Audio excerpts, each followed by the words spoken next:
Hey everyone, welcome to the Get Your Life Together Girl podcast. I'm your host, Danielle Van. As a cognitive behavioral therapist, a life coach to women, and author, I've spent my life studying and learning from the stories that make us human. It's my passion and goal to help you shift your mindset and create a lifelong revolution to help you reach your greatest potential. Once we've reached adulthood, it's almost guaranteed that we've run into or experienced some form of trauma. This is especially true within our family units and our generational upbringings. There's an incredible movement of healing happening globally where so many are focused on breaking cycles and finding healing that best supports their lives. This is a conversation and a movement that is so needed right now, as one person's healing can change the next generation. This week, I sat down to have one of the most powerful conversations we've had on the Get Your Life Together Girl podcast with therapist Somiari Fubara. Together, we talk about breaking family cycles, abuse, trauma, the pain, the hardships, even the victories, and how each of us can own our lives and our paths without it costing us who we are and what we want to create for ourselves. This is a raw, unfiltered conversation with the end goal to provide you with the motivation to start healing and ultimately build the life of your dreams, regardless of the opinions of others, especially those that differ from you within your bloodline. This is one conversation, 1 hour that will absolutely move you into a space of really deep healing. The Get Your Life Together Girl podcast starts right now.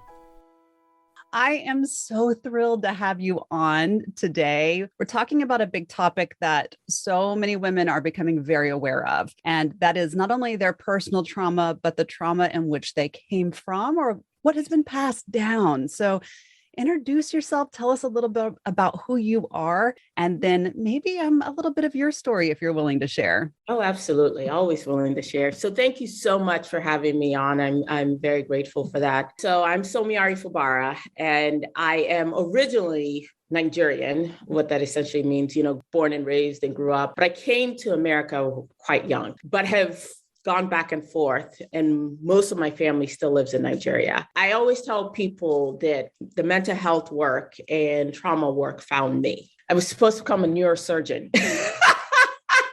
It's not too much of a far jump though, right? I mean, it's really not. Needless to say, my mom specifically was not thrilled when I was like, yeah, I'm not going to do the neurosurgeon thing. I think I've been moved in a different track. And that actually, I would honestly say the trajectory started probably when I was 13, but I didn't have a good understanding of it. Obviously, I'm an adolescent and I'm still evolving. So probably I was 19. And what happened when I was 19, I go in my first year of college, been a straight A student, the whole nine. And my second semester of my college, I fell into a deep depression. And I was just like, what in the world? I mean, I wasn't able to go to class, and somebody that used to get 4.0s, my second semester, I got a 1.49. Oh, wow.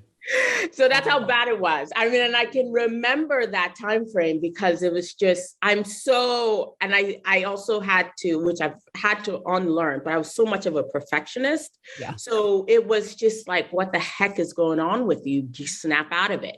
And I don't think, 20 something years ago, these conversations weren't being had. No. The understanding of what is going on with you, mental health, and having a space to really process and talk about things just wasn't really there. Exactly. I remember the summer after that semester, I would go home. My parents, who are academics, both of them have their PhDs, their focus was, oh my gosh, you flunked your second semester.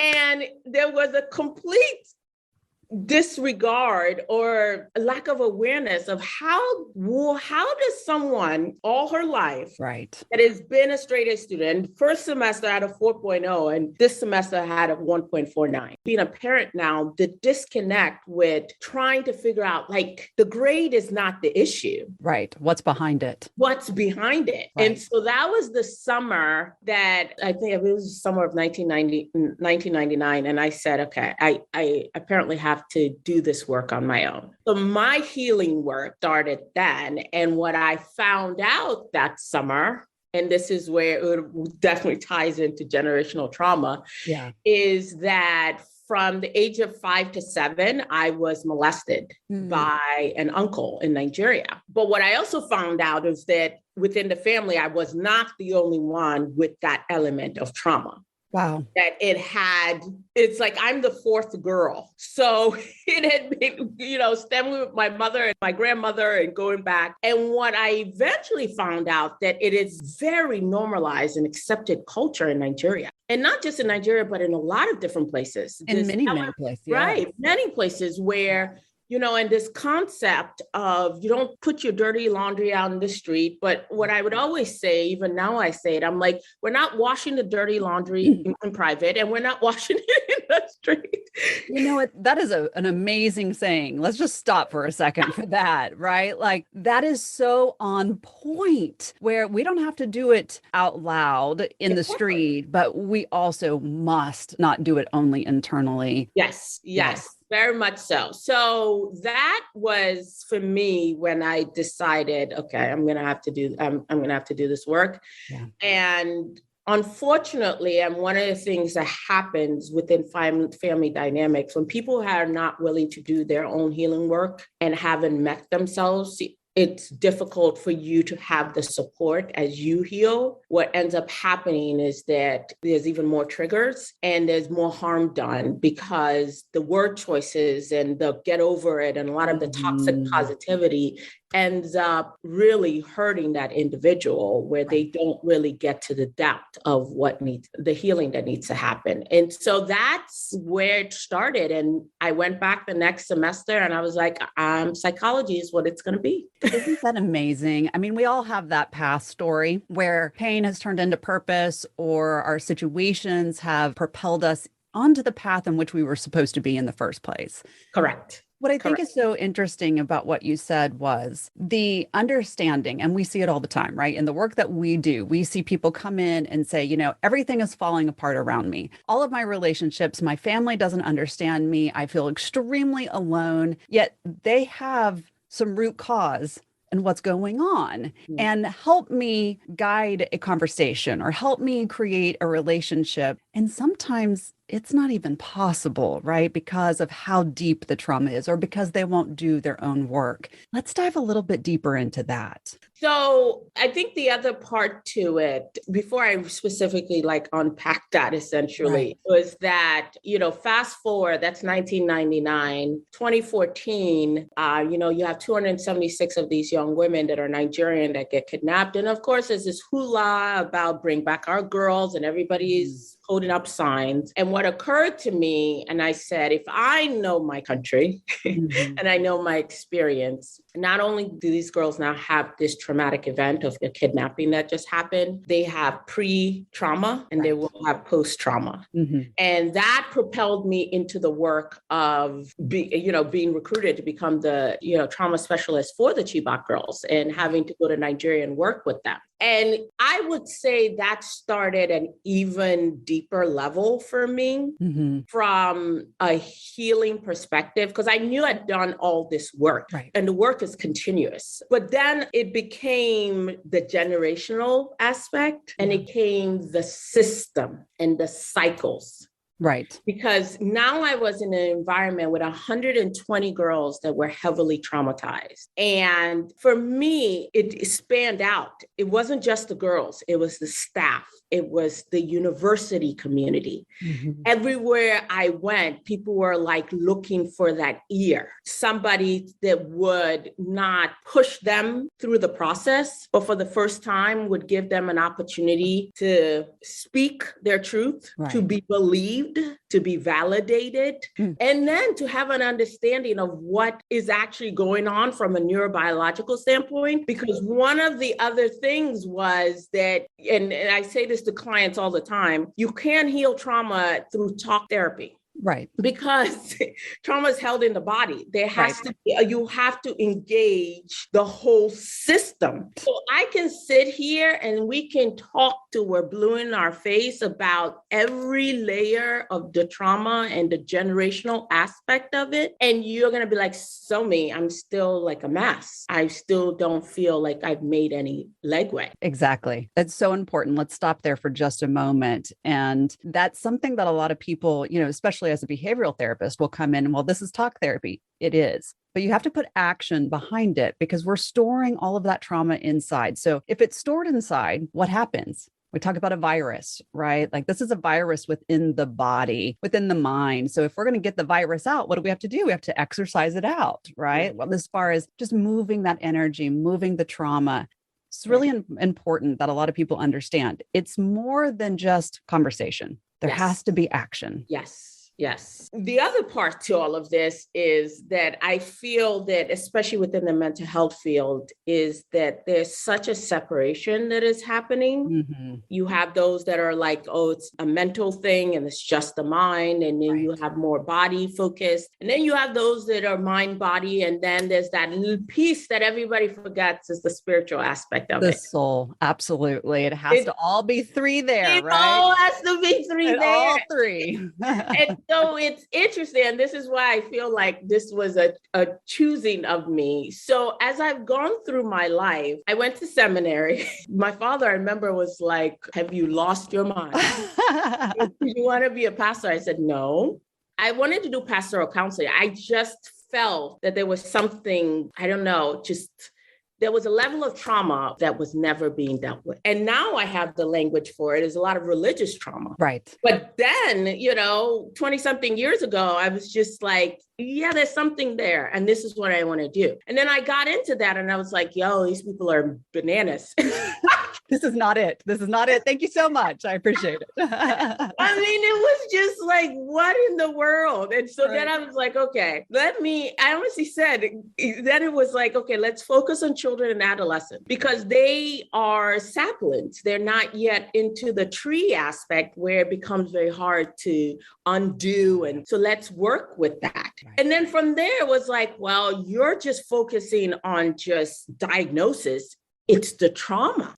So then started working with people and I was like asking them questions from a mental perspective, from a physical perspective, and then a spiritual perspective. And people are like, I've never been asked these questions before. Yeah. Like nobody has ever, gave any indication that there are different parts of my being that are being affected. Exactly. I like to ask the question, not what has happened to you, but what has happened through you. Whoa. Right? I love that. Because that connects all three. So what has happened, what has come through the environment in which you are, mind, body, and soul. And that's really what you're talking about. Absolutely. And that's a very powerful question because it gets people to think differently. And I'm big on not the generic questions. How are you? How are you feeling? Because everybody has like their scripted answer for that.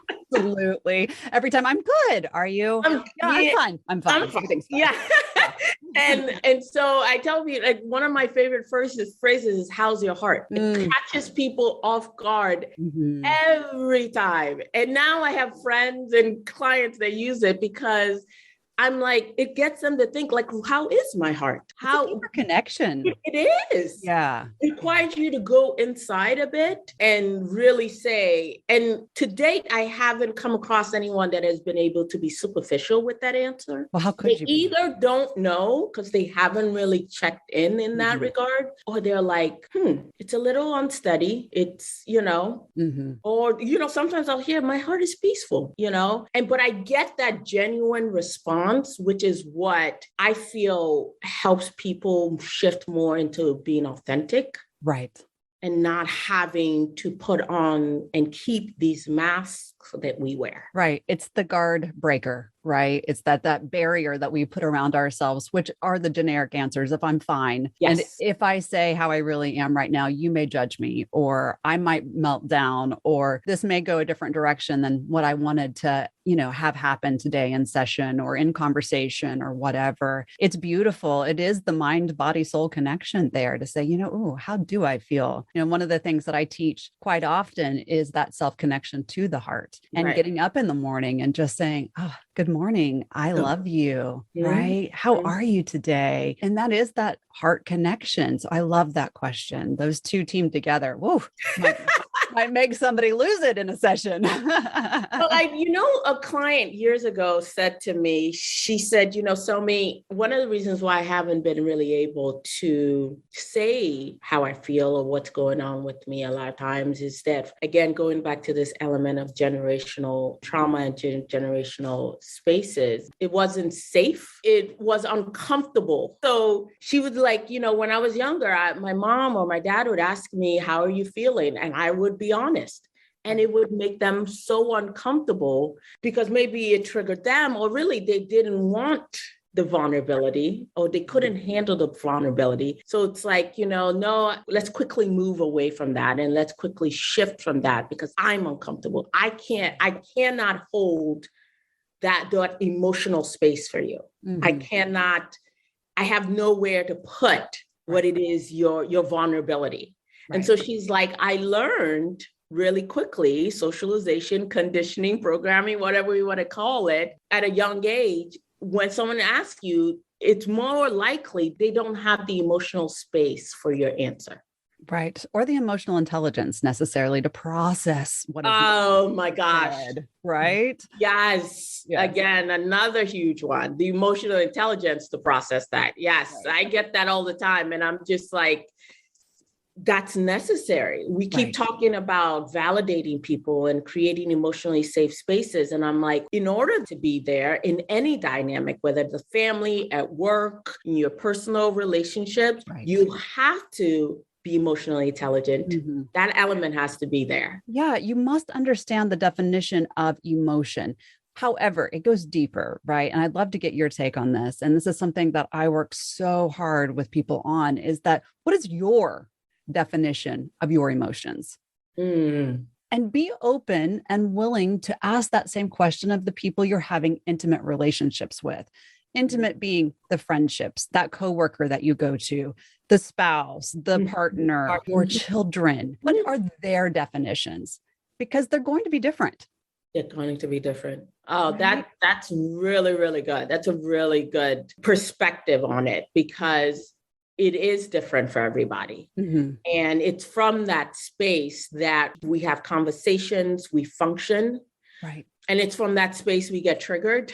Right. Oh, 5,000 times, right? Like a day, if we're not aware. And so, but it also takes it a little deeper if we have that understanding of an individual's definition or experience of what emotion is for them. Right. Then we're able to meet them there instead of the gap, I call it.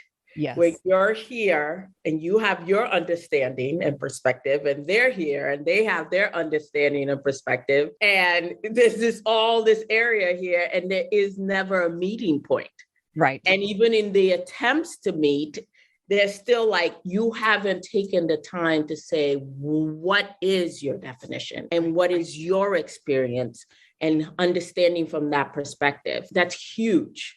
And I think that's something a lot of us miss, whether within a therapeutic setting or just in our everyday lives. Yes, absolutely. That gap you're talking about, I call it the borrowing trouble gap. Because as we meet and we're trying to intimately intertwine our lives, again, doesn't matter what kind of relationship it is, there's an intimacy when there's a relationship happening. Absolutely. And I don't know your definitions. You don't know mine. I'm not going to come with any form of vulnerability whatsoever, but yet I'm asking you to meet my needs. And you can't do it because you don't have any information.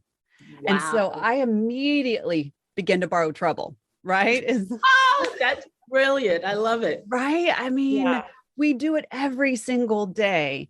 Yes. And all it takes is a little bit of effort to say, here's who I am. Here's what I need. Here's how I show up. You know what? I don't have to unload all of my trauma and all of my past, but I do need to give you a baseline of where I'm coming from. Absolutely. So that gap is just not as big. Yes. That's absolutely brilliant. And I think that it's so necessary just being able to have those conversations. I would say, though, that from a generational trauma perspective, I think this is where people are getting stuck. Right. It's that you're doing the work and even if you're not being asked, you're coming and you are wanting to share your definition and wanting to say, this is my experience and how I show up and everything. But what we're seeing a lot of is that others are not really doing the work, or the work is aborted often in the process.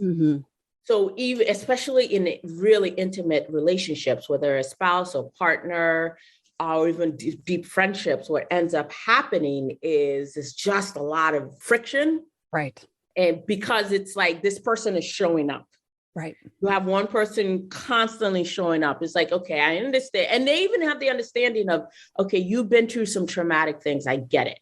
So there becomes this overcompensating that then creates even more additional dynamic, because here you are, you're doing the work and you're showing up, but the other individual still doesn't have that space and the capacity to even hear you. That's the big thing right there.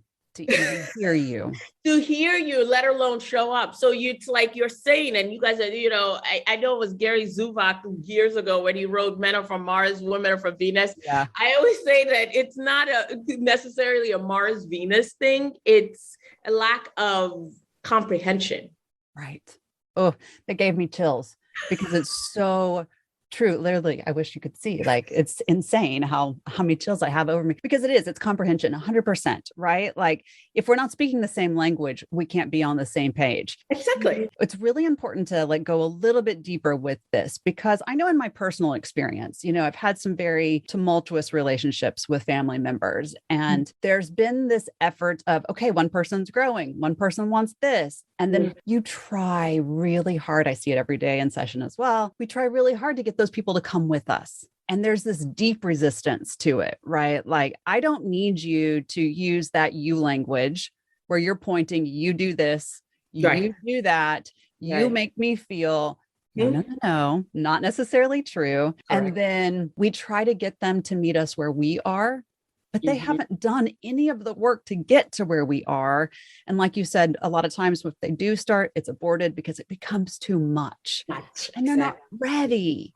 And so a lot of times too, we'll see the perspective of someone saying, I just can't get along with them. They can't understand me. Really, though, it is, you have grown and that person hasn't even stepped on the path yet. Right. So it's interesting that you mentioned this, because currently in my life, well, I've been on this pathway for years now, but it became more apparent, I would say, in the last probably 5 to 6 years. So my family dynamic, right now, I feel like I'm in a cycle breaking journey. The catalyst for even how much deeper I went into it was the transitioning of my brother, who I was very, very close to.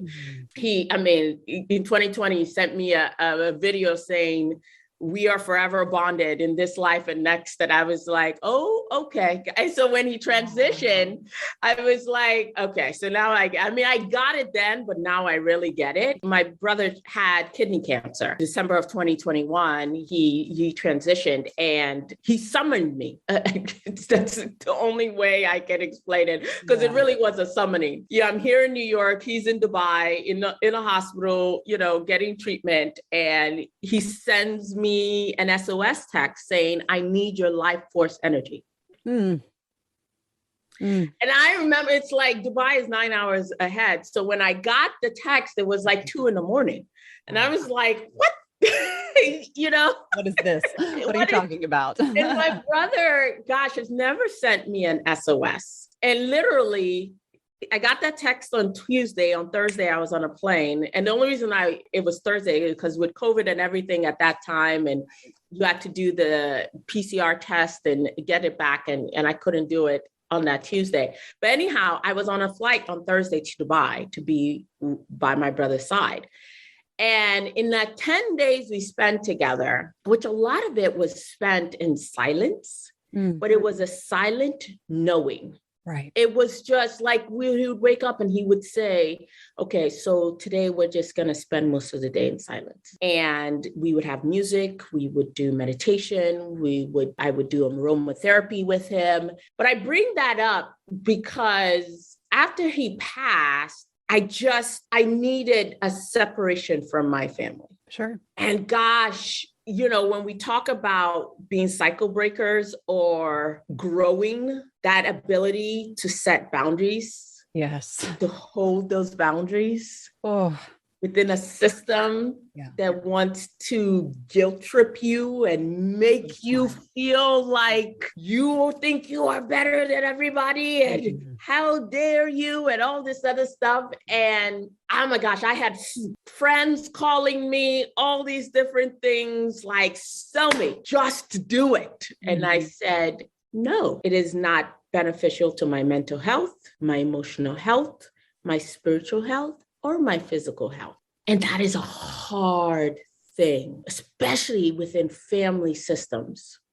for somebody to stand up and say, the cycle stops here. And it was never, I got a lot of, you get a lot of the gaslighting, the emotional manipulation, and I was accused of, you're isolating yourself and all. And I said, no, I set a boundary. That's it. Right. I'm here. When you are ready, I am here. I don't have any ill will towards anyone. I don't feel any animosity or anything. But what I will not compromise is my overall wellness and my peace, my energy, or my boundaries. I'm not going to do it. Yeah. You're speaking my love language right now. I'm telling you, I honor everything you just said. And it is one of the hardest damn things that we do. And what you said was so important. Let's dive into boundaries and let's dive into, I will not compromise my peace for any amount of blood relationship or friendship or anything that you feel I am supposed to do. Exactly. It's like I take a moment to pause there and what you feel. What you feel, because it's always that's one of the things I had to unlearn over these. Gosh, my life is about what people feel. Absolutely. And it's such a prison. And here I am saying this element of freedom in who I am and how I flow was so heavy with me. I was like, why can't I break free? And I was like, I'm imprisoned to the feelings and the thoughts and the perceptions of people, specifically family members at times. Right. Yeah. And I was just like, no, that's not going to work. It's 2022. I'm shedding that coat. It's not, no. And because it wasn't authentic to who I am, I'm like, no, and the work I do, I encourage people, I support people, I validate people in setting these boundaries and not being prisoned to what other people think or feel. And here I am, I'm like, they say jump. And I'm like, how high? Right. And I was like, no, we're not going to do that. And I think that ties into this element of people pleasing, which is also a trauma response. Oh, totally. And learn very early because that element of people pleasing is just looking for validation and wanting to be loved. Right.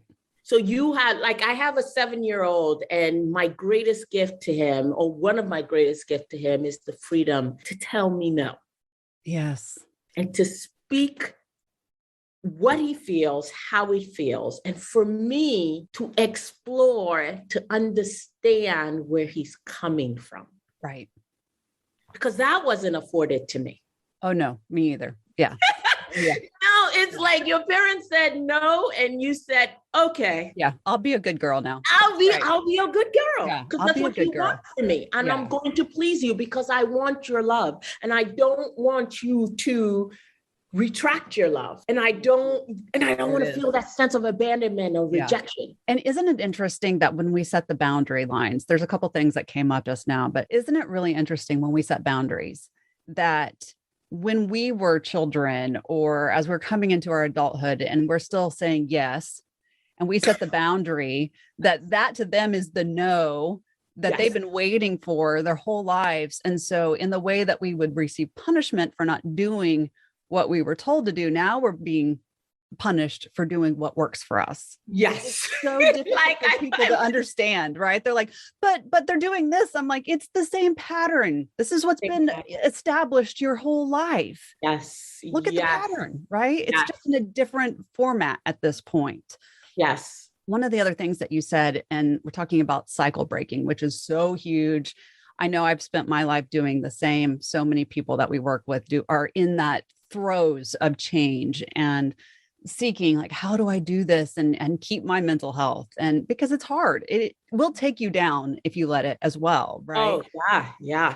As a mom of 3, one of the things that I teach my children, I have a 17, 15, and a 9-year-old as well. One of the things that I always say, 2 things. What are other people's opinions? Mm-hmm. Well, it is their judgment of what they would do if they were in your situation. Exactly. Right? This is how they would show up. Right? And so that's what's so important. They're saying, this is what I would do if I were you. Mm-hmm. We take it as you're telling me what to do. Mm-hmm. But really, this is what would work for them and their situation. So we have to look at that. Right. And then the other thing that's so important when we're teaching our children to make their own decisions.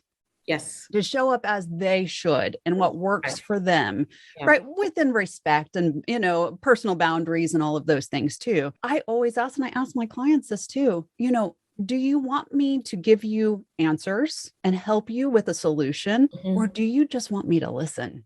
Mm-hmm. We have to be able to give that to the people that we have those intimate relationships with, because that does break the cycle of things. Yes, it does. Absolutely. I mean, gosh, you just said a whole bunch there. But yeah, I mean, that element of knowing, we do that in a lot of our intimate friendships. Right. I used to say this to a former partner. I was like, you want to fix things for me. Mm-hmm. I'm not coming to you to fix anything. I just need to get it out. Mm-hmm. So if you're telling me you're not emotionally available or able, or you can't take the venting, that I can respect. That's a boundary, and I got you. Mm-hmm. However, if I'm telling you, I just need you to listen, because I know what I need to do. I just need to get it out. Mm-hmm. And sometimes that's all we need. It's like it's a spiritual, mental, physical vomit. Right. Which we all need. Right. There's so much toxic stuff and so much thing. You just need to. I tell people, when you have a virus, you started this, like, you have a virus, mm-hmm. and it is wreaking havoc in you. Mm-hmm. Sometimes you get the stomach flu and a stomach bug, and you just need to. The only way your body starts to feel better is you vomit. Right. Exactly. And so I was like, there are times where I just needed to have a vomit, mm-hmm. and then I was okay. And then I knew what to do, and I knew what aggravates it is where you want to fix it. Right. And even going back to this concept of children, the punishment, you mentioned this, which is so important, mm-hmm. how we punish children when they're younger for having an opinion or saying no or setting boundaries. Right. And then as a society, we punish is additional punishment for having an opinion or setting boundaries. And the punishment a lot of times is rejection. Yes. It's isolation. Mm-hmm. It's like, you can't be a part of our special group or our mm-hmm. family until you fall in line. Right. And like you said, for a lot of people, this is not for the faint of heart. No. It can be lonely. It can be hard. It can be emotionally taxing. I mean, it's not easy. Call it the cocoon stage. Mm. When you start to really do cycle breaking work, Yes. it feels like a cocoon. And there's no time limit on it either, right? It's Yes. it takes as long as it takes. And you are wrapped up in that self-work for however long. But at some point that chrysalis does break. It does. Yeah. But we're also a microwave environment. Yes. And we're very impatient, especially with pain.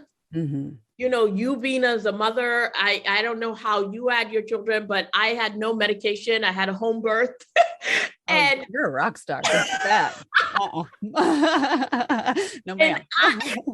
I remember when it was like crunch time. And I remember saying to my neuropathic doctor and my birth plan, I said, no matter how much I plead and scream and ask for medication, don't do it. It's my pain talking. I want to get it over with. Right.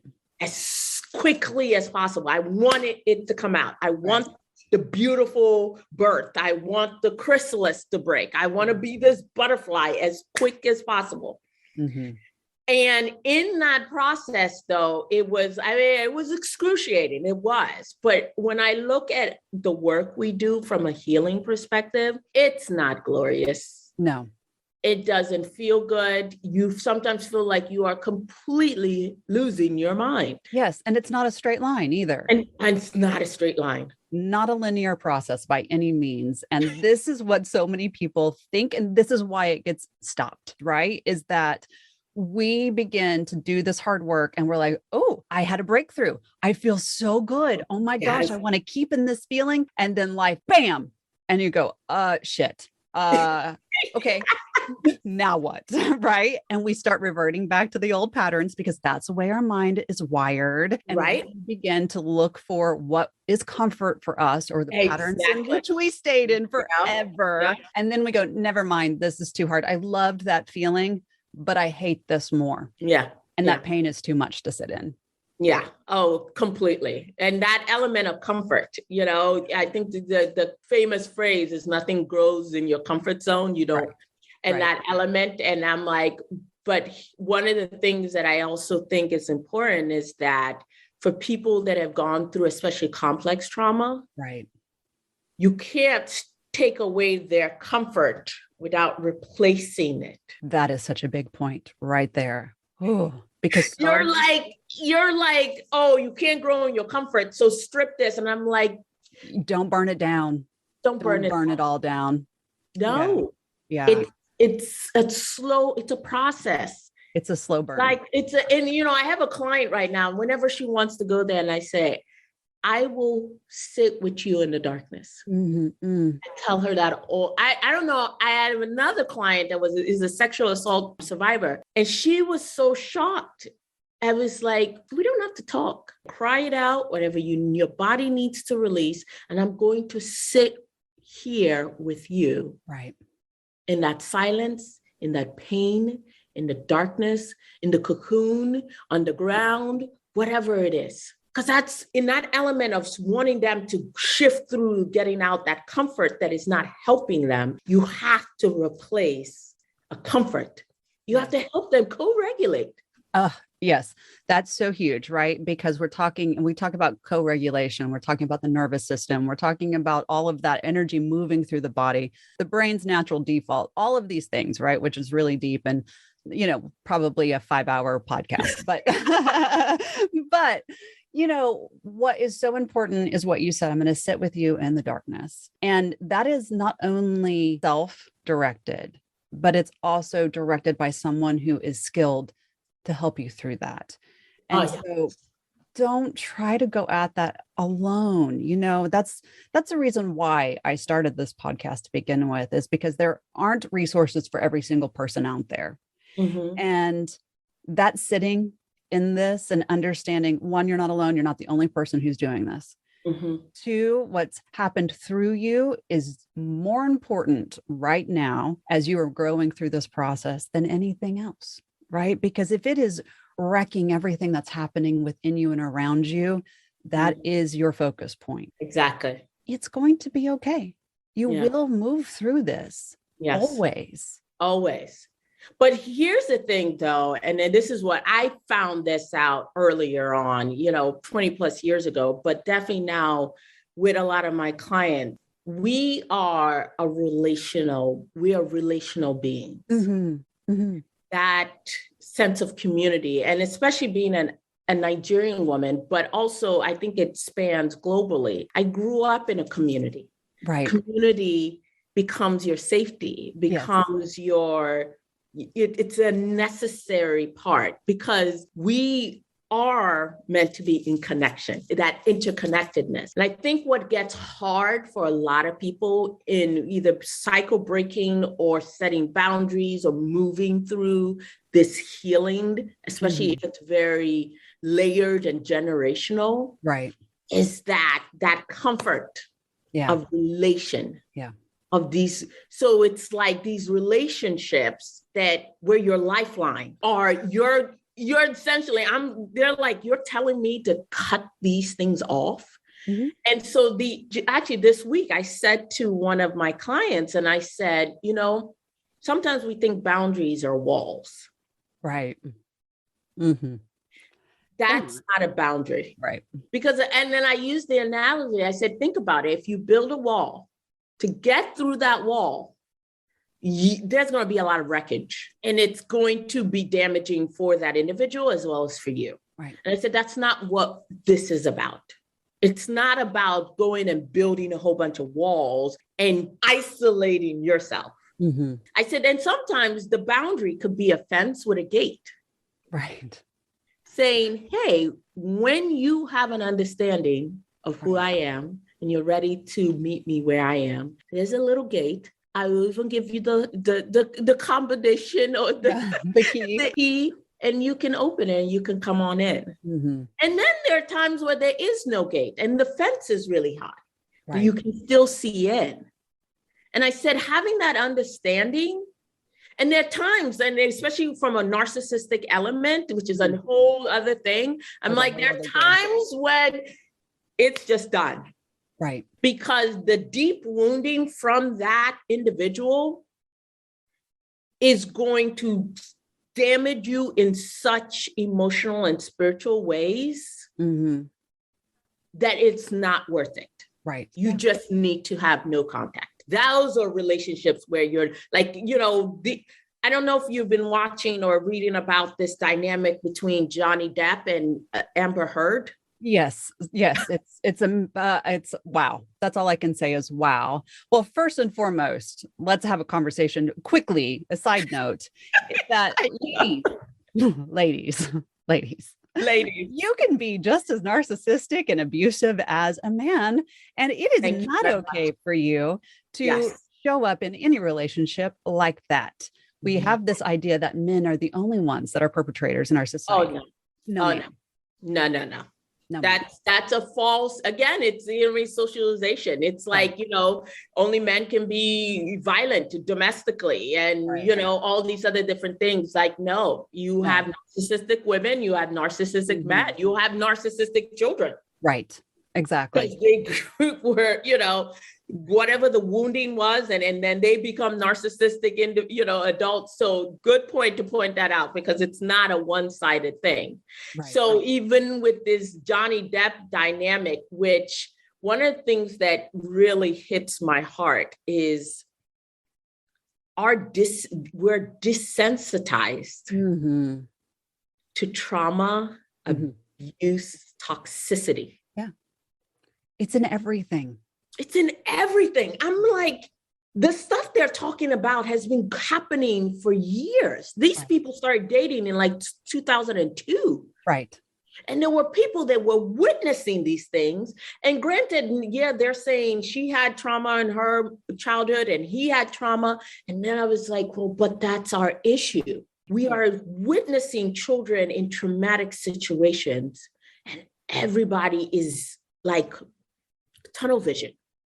I think there's this mindset that everybody has trauma, which at some level we do. If Oh, we look absolutely. at if Right. we look at the definition of what trauma is now, right? Because before it was this one catalyst event and, that could have done damage, right? But Mhm. really now we understand that trauma can be a series of anything that happens. It's the way we connect to it, It's our right? experience, right? It's our experience. It's a way we move through it and attach to it and use it either to our benefit or to our detriment, right? That's Right. our trauma definition now. And that's Yes, really yes. important.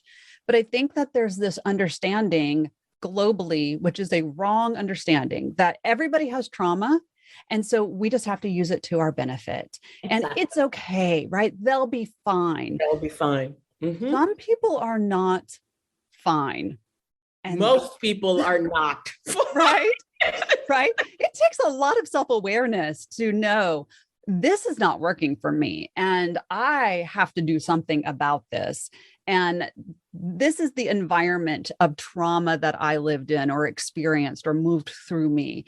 And so what do I need to do about it now? Most people just bury it, stand on top of it, Yep. use it in their relationships to get what they want Yep. and in their life. And then they get to the end and they go, well, what the hell was that?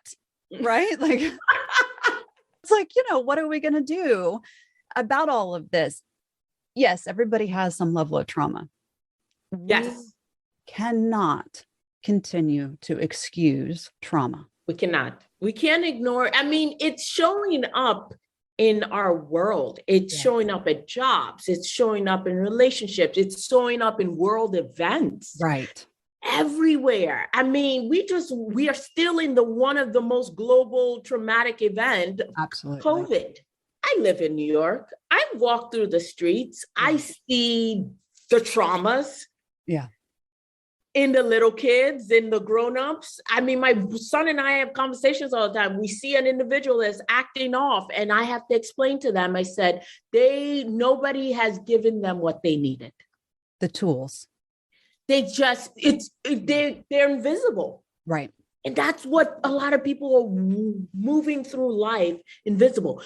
Mm-hmm. There's a good friend of mine, a mutual friend, Miss America. I don't know if you heard, I mean. Where she jumped. She jumped. Yes. Yeah. And her mom comes on, she's like, she had high functioning depression. Right. When I tell you, I don't know how many times I've talked to some of the most successful, established, you look at their lives and you're like, oh my gosh, I want that life. Right. Which is one of the things I keep saying, guys, no, you don't. Right. Exactly. It comes with a whole other set of pressures. It does. It comes with and she's like, my daughter was suffering from high functioning depression and I didn't even know it. Right. I didn't even know it. But then when it comes out, I mean, do you know what it takes for somebody to go to the top of a building?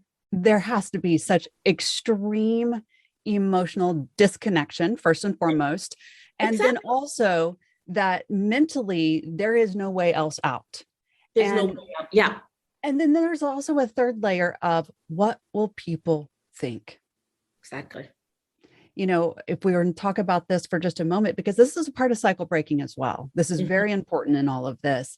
When Simone Biles came out and said, I am pulling myself out of the Olympics right now because my mental health is not well. I wanted to jump up and down and just throw a parade for her myself through the streets of Houston, where she lives, where I live, and just be like, you, my dear, are the queen of the universe because you have given people pause and understanding that I do not have to drive my life to the ground in order to make you see me as something that is great. Yeah. It's the same thing. Right? It's the same thing. It's the same thing. I mean, Naomi Osaka did it. Yeah. But here's the heartbreaking aspect of it. What was the backlash from that? Right. You have she takes such bravery, especially being in such a public eye, to say, I choose me. Right. Yeah. That's essentially what they were saying. You had these two women that were like, you guys don't have a clue the amount of pressure and what it does to us mentally. I mean, Naomi has talked about her mental health and just the anxiety and depression and the cycles of it. Right. And finally, she was like, you know what? I choose me. And I was like, you need to get out there and do the job. And you are failing your team and this. And I said, but isn't that what we do in our families? Yeah, that's it. That's exactly right. And I tell people, it's like all the stuff that we want to see happen in the world, it starts with the internal system first. Mm-hmm. Mm-hmm. Because I look at most families and I'm like, you are going to see a power dynamic. There's going to be the manipulator. Sometimes there's the narcissist. There's toxicity. There's so many dynamics. And then we look at the world and we see all of that. Yeah. So for me, I'm like, even that healing from a generational standpoint, in order for us, this element of healing the world, I'm like, what if each one of us went home? Mm-hmm. We went home. Right. We started with us first, and we started with the individuals within reach. Right. We sat there in sometimes the messiness of it, mm-hmm. and we cleaned house. And then from that internal space, we start to extend. And that has been what has been real for me. I tell people, I'm not here to save the world. I don't have that complex. Right. I don't have that complex, because a lot of us do. It's like, I'm going to come save the world. And I said, I'm going to save myself first. Right. It's how we do begin to save the world. That's how we became to say. I mean, think about it. When you're in an airplane, what is the same?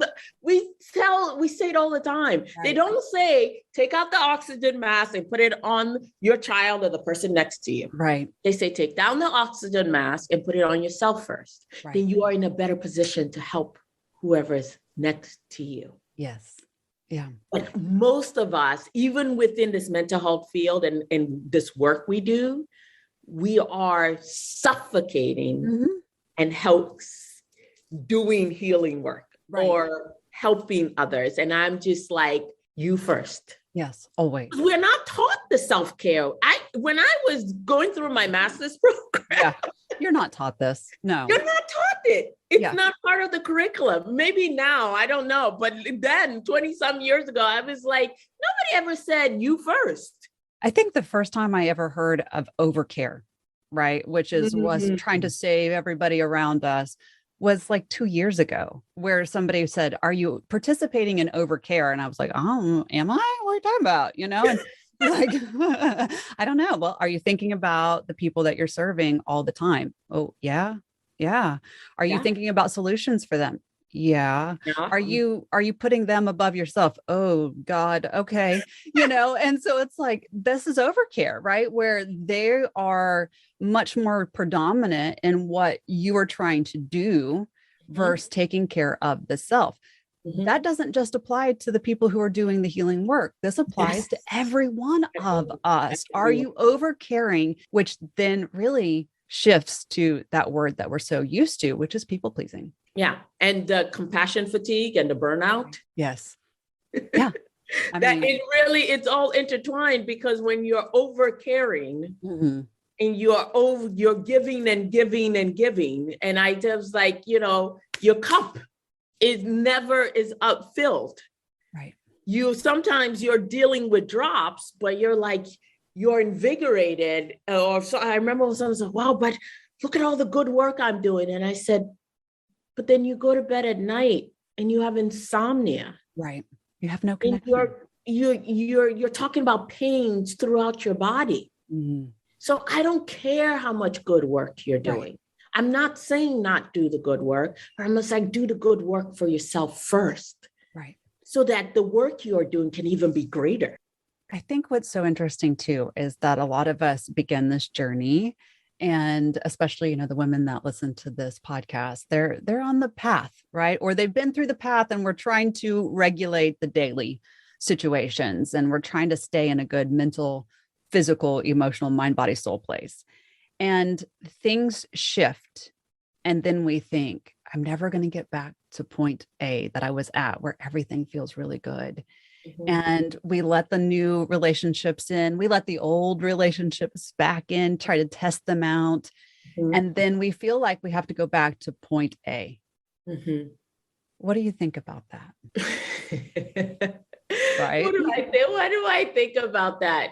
I guess one of the things that just even using my life as the framework is that going back to point A. Yeah. And this concept of how we are taught early not to disregard our intuition. Mm-hmm. Like, I don't know how many people have said, I had a feeling. Right. Did you trust it? But we're told not to trust our feelings. Right. Yeah. Because they're not real and they're not, trust me. Right. Trust everybody else. But one of the things I can say for me, even more so now, but it's been probably like 15 years in the making. My instincts have never failed me. Right. Like when I have trusted my instinct, it's been 100% correct. Because it's the bringing together the mind, body, and spirit.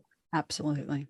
It's that synergy that it's like, hey, listen, we are your protection. Mm-hmm. Because when you have a feeling, it shows up in your body. Energy. And then mentally, you're like, it's like your amygdala goes on alarm. Yeah. But because a lot of people, that part of their being has been shut off, literally.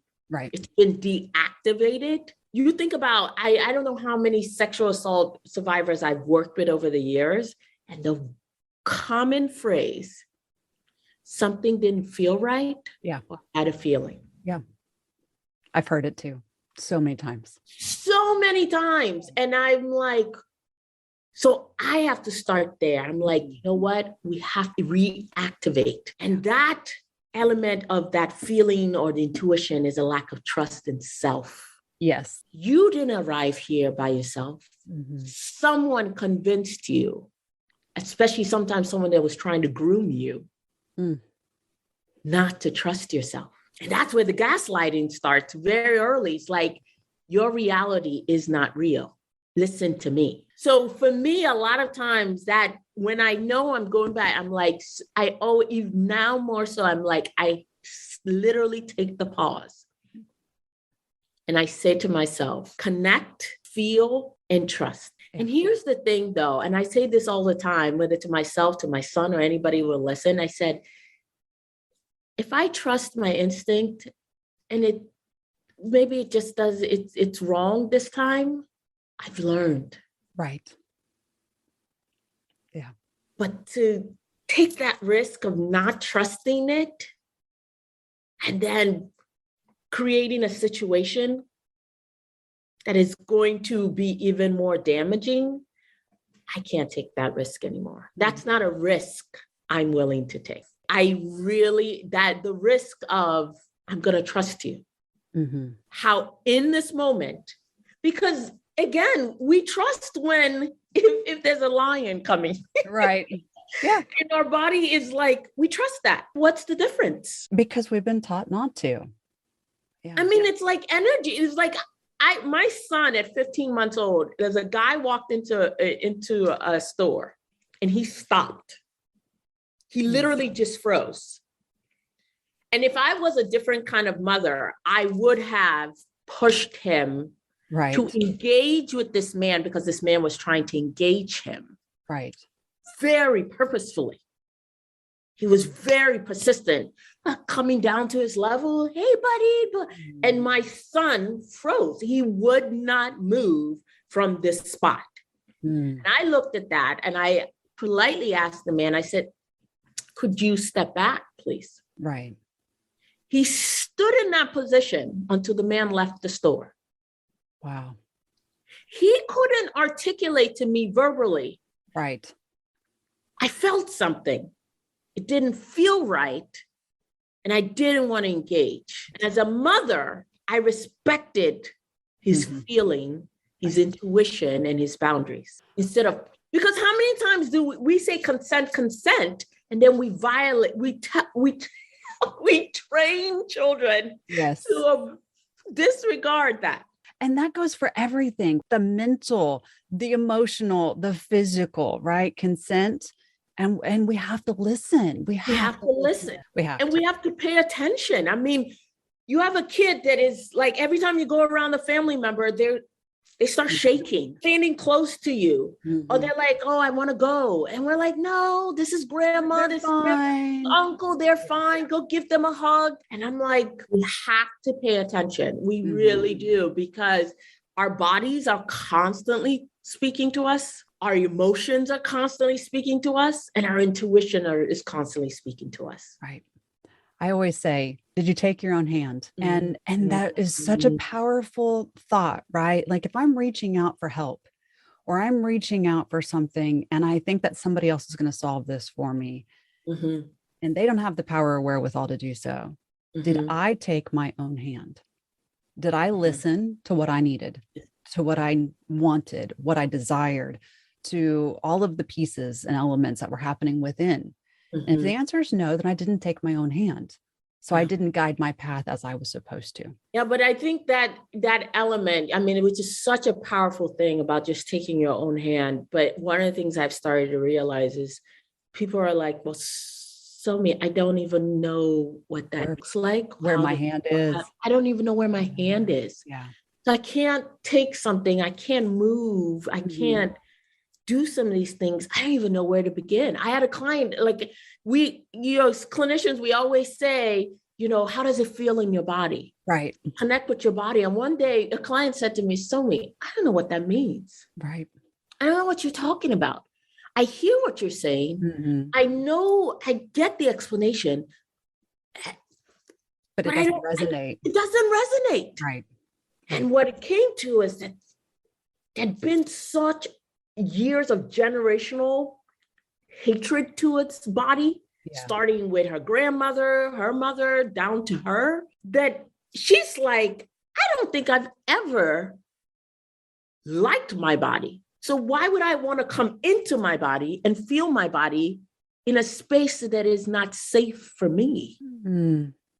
And you think about people with eating disorders or body dysmorphia, their bodies are not, or who have been sexually violated, their bodies are not safe spaces. They're places of terror for them. Right. And that includes emotions and mental as well. So understand that as well, guys, is that that's not just in these types of situations where we have eating disorders or whatever, which often we find when there's been great deal of trauma, we see these situations, because what is it?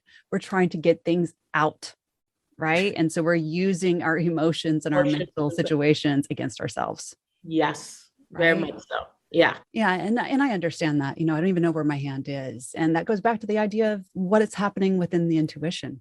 You know what you need on a fundamental level, whether you realize it or not. If you get quiet enough for just a moment, even if it is just, I know I need to not feel this way. That's an understanding. That's an understanding. Right? That is taking your own hand, because that there is something below the surface that needs to be eradicated. Absolutely. Yeah. Absolutely. Yeah. That's that element of, even if it's, I don't want to feel this way, there is a knowing there, and just start there and start to peel back the layers and reactivate it. It's like, and then that's where having the right support is so necessary. Right. And then you have someone that can constantly help you trust again. And I'm not even, when people say I have trust issues, I always say it started with you. It's an extension of you. You were socialized or nurtured not to trust yourself. Right. Through whether trauma or phrasing or whatever. And the moment you start trusting yourself, you will find the dynamic starts to change. Everything changes. Everything starts. Everything. I think that there's something very powerful, though, about when we begin to even just have that inkling of self-trust. It's like the light bulb goes on, and it's like, whoa, I have the empowerment in which I thought belonged to everyone else. Yes. Yes. That is so strong. So Yes. let me ask one last question before I always wrap up with the three things that you want either people to know, or three gratitudes, or whatever, three takeaways. Mm-hmm. And the question before that is, how do we, from your perspective, Mm-hmm. find that deep ownership to start getting in that cocoon, to start really being the cycle breaker and owning our lives? I think we have to go back to child pose. And what I mean by that is the silence of it all. I think everyone actually will admit this in some aspect. And I'm not talking about a silence where your mind is still running. Mm-hmm. And it's the rumination and the radio kind of that doesn't shut off. But I think of it, and a lot of just our healing and our progression takes me to a lot of just childlike stuff. Right. And I think about just a lot is happening, but it's happening in silence. Mm-hmm. Even when you plant a seed, I used to garden all the time. I don't as much anymore because I live in New York. It's very hard to do that. But when I lived in Maine, and even when I was in Nigeria, I loved to garden. Mm-hmm. And I would plant the seed.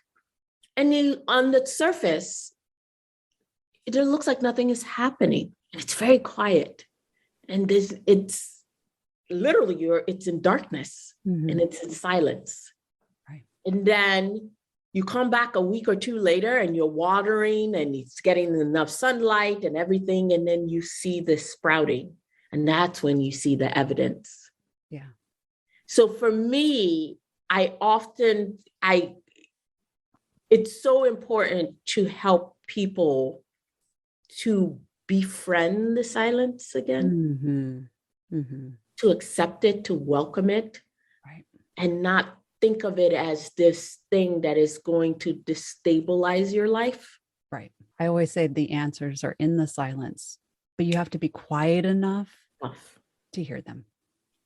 Completely. Yeah. Great clarity and wisdom comes in that silence. Yeah. And that's, if you look at any religious or spiritual background, it's all there. It's all there. If you are a Christian, Jesus, he would do all these miracles and go to the mountain on his own to be in silence. The Buddha, he's so enlightenment. He sat on a freaking tree in silence. Right. You get clarity. Right. You know, Muhammad went on a Mecca. So whatever the Tao, whatever your religious or spiritual background is, everything comes back to this element of silence. Right. That's the connection to self. And that's where we start to really tap into the gloriousness of who we are. Yeah. I love when people say, but that's not what I was taught religiously. And I say, did you ever hear the word meditate when you were sitting in the pews? Well, yes, all the time. Meditate on the word. Yes. Meditate on the word within, right? It's all there. Every answer you need is right there. Yep. I am dismayed that we have to end this conversation. I really am. I think you are absolutely brilliant. What a beautiful conversation we've had today. Oh, thank you. Thank you so much for even thinking of me and having me on. I'm immensely grateful. I really am. Thank you. So I want to end with your three things you want women to know, three things that you find deep gratitude for in your own personal life, or three things that you believe will be a game changer for someone who has spent time with us today. Even if it's just a minute or two, just find moments to be in silence. Mm-hmm. That's the first thing I would say. It's my life source. I sleep. Mm-hmm. I didn't say get in the bed and sleep. Shut it down. Literally, biologically, a lot of repair is done. Mm-hmm. When it's how we were created. Right. When we sleep, like even from childhood, that's one of the reasons why children need a lot of sleep, because a lot of development is happening. But once you've had trauma, you need sleep. Right. Because a lot of repair has to happen, both physically, mentally, and spiritually. Right. When you sleep, that stuff happens. And then the other thing I would say is that has been really helpful for me is just trust yourself. Trust yourself. Like I know some people are like, I don't even know where to start. I'm like, start as small as you can. And just you're going somewhere. Is that like, how does this feel for me? Mm-hmm. You're getting ready to have a conversation. How does this feel for me? Yeah. Because your energy is what sustains you. Mm-hmm. Mm-hmm. And if you're depleted, which is majority of us, we go out in the world, we're on empty, we come home, we look for comfort in not the healthiest ways, and we repeat the cycle. Right. So just start off slow, just trust yourself, like just little things within that relationship, that conversation, that assignment, just little things, just start trusting yourself. So I would say again, silence, sleep, and trust. I know it seems very unconventional. Every little bit helps, every little bit counts. And I can guarantee you, if you are spending time in silence and you're sleeping, you've already started to change the trajectory of your life in such a deep way that you won't even understand. Right. The brain gets what it needs, and the emotions get what it needs, and the physical body gets what it needs. Mind, body, spirit. Exactly. And if we get that, oh my gosh, that's what I'm waiting for. I'm like, there's a lot of talk about it, but there's not a true knowing. Yeah.